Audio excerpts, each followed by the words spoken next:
Hello friends, this video on DNF block elements part 13 is brought to you by examfear.com. No more fear from exam. Now we'll see the trends on the D block. We'll talk about the physical property trends, atomic size trends, ionization enthalpy trends. We'll talk about the oxidation state variations, standard electrode potentials, solubility, the chemical reactivity, the magnetic properties, the colored ions, the complex ions, catalytic properties, interstitial compounds, and alloy formation. We'll talk about these trends in the D block elements. Let's start with the physical properties. So if we talk about the physical property, almost all the transition metals have metallic property, and that's why called transition metals, because all of these have metallic properties. When I say metallic properties, they have high tensile strength, they are ductile, they are malleable, they have high thermal and electrical conductivity, they have metallic luster, they have high melting and boiling point. There are some exceptions to it, but let me write those things. They all have metallic properties like high tensile strength, they are ductile, they are malleable, they have high thermal and electrical conductivity.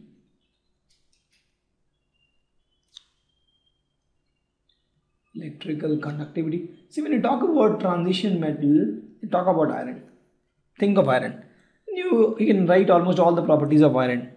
Think of it's like metallic luster. Gold, if you see, has metallic luster. Gold, platinum, silver has this metallic luster. And they have high melting and boiling point. Okay, in fact they have high enthalpy of ionization also. We'll see that.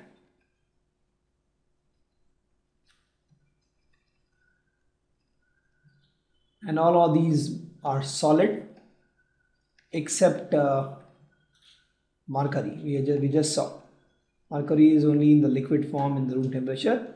Other are all solid.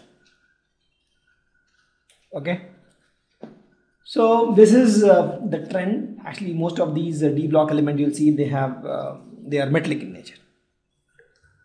Now I have told that they have high melting and boiling point. Now the question is why they have high melting point. See, if you see the electronic configuration, they have n-1 d orbital and ns orbital, right? These two orbitals actually are my valence orbitals. It has two valence orbitals. So electrons in these two orbitals take part in the interatomic metallic bonding, right? Since there are more electrons for the bonding, more stronger is the bond, and more stronger is the bond, higher is the melting point. Okay, see, melting point directly depends on my interatomic metallic bond. More stronger is the bond, difficulty is to break the bond. And in this case, the interatomic metallic bond is formed by d and s orbital electrons. Since there are two orbitals electron taking part in the bond formation, there are more electrons taking part in the bond formation. Stronger is the bond. Stronger is the bond, that means higher is the melting point. Okay. There are some exceptions. For example, zinc. Zinc has low melting point. Why? If you talk about zinc, we have seen that the electronic configuration of zinc was argon 3d10 4s2. Correct? So in this case, if you see 3d is totally filled. Since 3d is totally filled, actually d orbital doesn't take part in the bonding, in the metallic bonding. Only the 4s orbital takes part in the metallic bonding. So they have less electrons for bond formation and lower is the melting point for zinc. Please note the exception in the transition metal, zinc has lower melting point, and the reason is the d orbital is filled. In fact, zinc is not even considered a transition metal if you talk about the D block elements now. Yeah, zinc is a D block element and d orbital is totally filled. D orbital doesn't take part in the bonding. So the bonding is weak, hence melting point is low. Okay, So if we talk about the melting point, actually, so melting point is maximum somewhere in the middle. So we'll see this. You see this is the melting point curve. It's the melting point actually. So if you see, the melting point actually is maximum somewhere in the middle. If we talk about these elements, tungsten, where is the tungsten? Tungsten is this guy, these people, right? So if you see, the melting point is increasing if we are moving from left to right, and then again it is decreasing. Correct? Same thing, you take any trend, you take this this one, starting with titanium, vanadium, chromium, this is maximum here, then goes down again, right? There's a trend. So the melting point is somewhere maximum in this range, right? And then again decreases. Why? See, again, if you see, the answer is that I already told that melting point depends on my bonding. And who does the bonding? My unpaired electrons. Correct? The paired electrons won't take part in bonding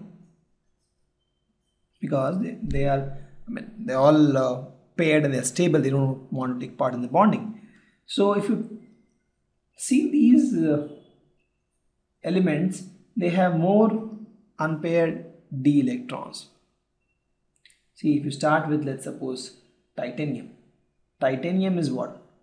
3d, let me write here, 3d2, 4s2. Okay, then you go to vanadium, that is 3d2, 4s3.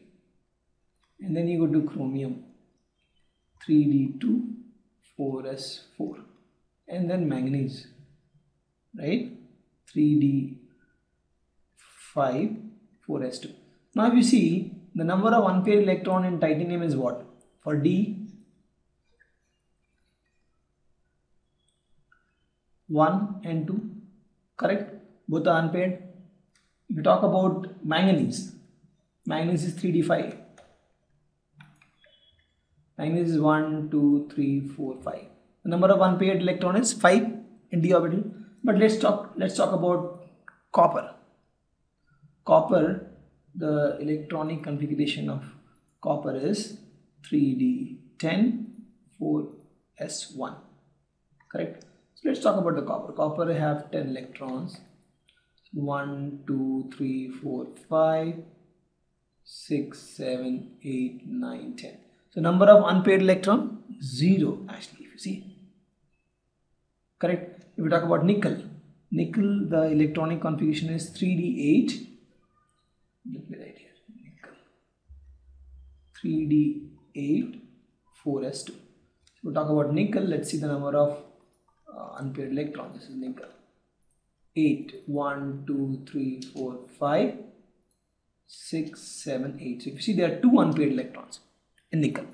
So if you see, the number of unpaired electron increases and it is maximum at manganese, and then again it goes down. And we have seen that the melting point depends on the bonding, and that depends on the unpaired electron. So the number of unpaired electron increases and then goes down. So same is the trend for the melting point. The melting point will actually increase and then will go down. Correct? We talk about number of unpaired electrons here. You'll see that this guy has 1 unpaired electron, this has 2, this has 3, this has 4, this has 5, this is again 4, and this is 3, again 2, this is 0, and this is, in fact, this is 1 actually. Copper has 1 s orbital, there is 1 unpaired electron in s. Yeah. This is 1 and this is 0. This is how the trend is. Okay, and same is the trend for melting and boiling point. Now let's talk about high enthalpy of atomization. We have seen that, we have told that the enthalpy of atomization is very high. First, understand what is this enthalpy of atomization. See, this is nothing but the heat required to convert 1 mole of a substance in its stable state into the constituent atom in the gas state. Please note, for example, I have iron in the stable state in my solid. I want to convert this into gas state. So the energy required, for example, for this, the energy required is 415 kilojoule per mole. So for 1 mole of iron solid, you need almost 415 kilojoule of energy to convert this into iron gas. Right? So it is nothing but heat required to convert 1 mole of substance in its stable state into the constituent atom in the gaseous state. Okay, and please note, for metal actually the enthalpy of atomization is nothing but the enthalpy of sublimation, because we are going from solid to gas. 99% of the metal is solid except mercury, which is little liquid.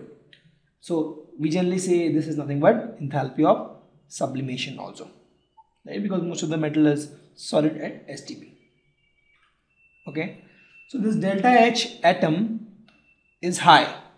What does it suggest? As I told, this is high. What does it suggest? It suggests that these transition metals are held together by a strong metallic bond. Correct? Since they are held together by a strong metallic bond, that means they have very high delta H. If we talk about zinc, we'll have little less delta H.